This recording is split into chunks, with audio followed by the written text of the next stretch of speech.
finally released from the hospital after 11 days. A long time, but the last couple of days was just due to the insurance having to go through the approval of an outside facility for me to get my dialysis, since my nephrologist was trying to get me into a place that was a little bit closer rather than driving all the way to St. Mary's Hospital.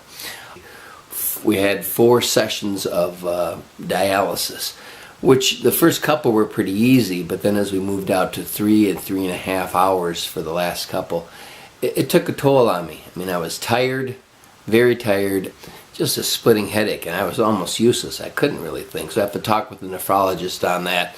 She made sure that the last one, we didn't take any fluids off the dialysis and actually added fluids back, but she said there's also something with sodium that we might have to work on to improve the potential headache issue.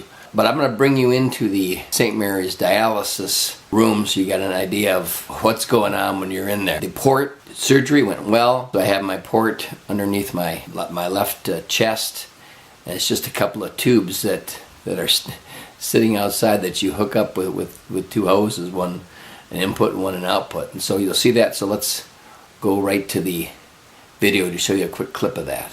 Here we go. We're in the dialysis room right now.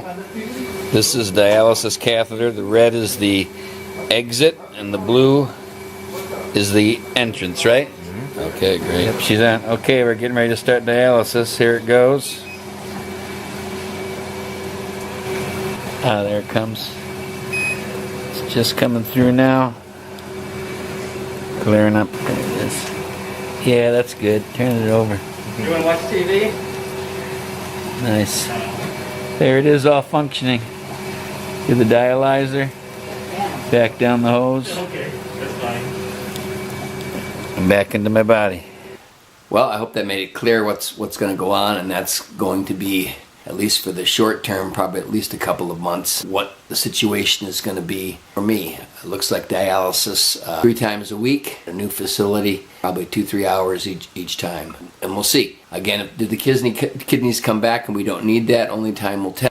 I talked again with the doctor, and I told you this last time, it looks like it's probably less than 50% chance that the kidneys will come back.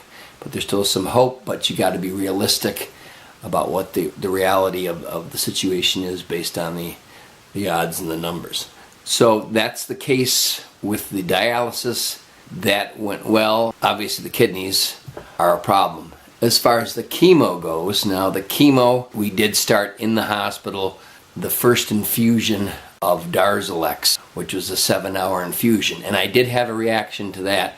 The reaction was a chills and fever with a temperature spike of up to 102, and they consulted the doctor because that was later at night, and he said cut the infusion and the temperature comes down to normal, then start the infusion back up at the lower rate. And so that was done. It took about an hour for my temperature to drop back down to normal, and everything went fine.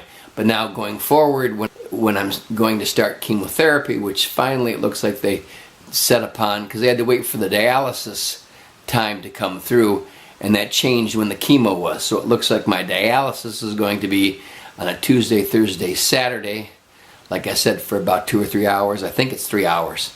Tuesday is going to be the chemo infusion day, but because the first one I had a reaction, the second one is also going to be a very long infusion, at least 7 hours, to see how I react the second time around.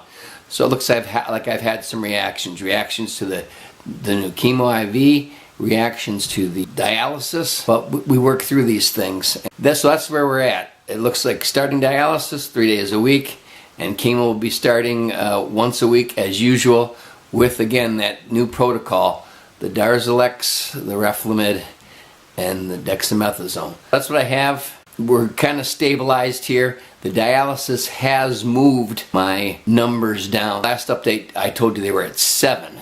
From that 9.9 they moved to 5. So we'll see again how that goes as we move forward with the dialysis. Hopefully it gets even lower, because remember now, when I was admitted back in September, it was like at 3.2. So we're still way above that. Not as bad as 9.9, still not ideal. We'd like to get around 1 if we can. So we'll just wait and see. That's what I have for this update, hang on, at least we're out of the hospital and somewhat stabilized. Stay with me, hang with me, and we're just going to keep going through this. Bye-bye.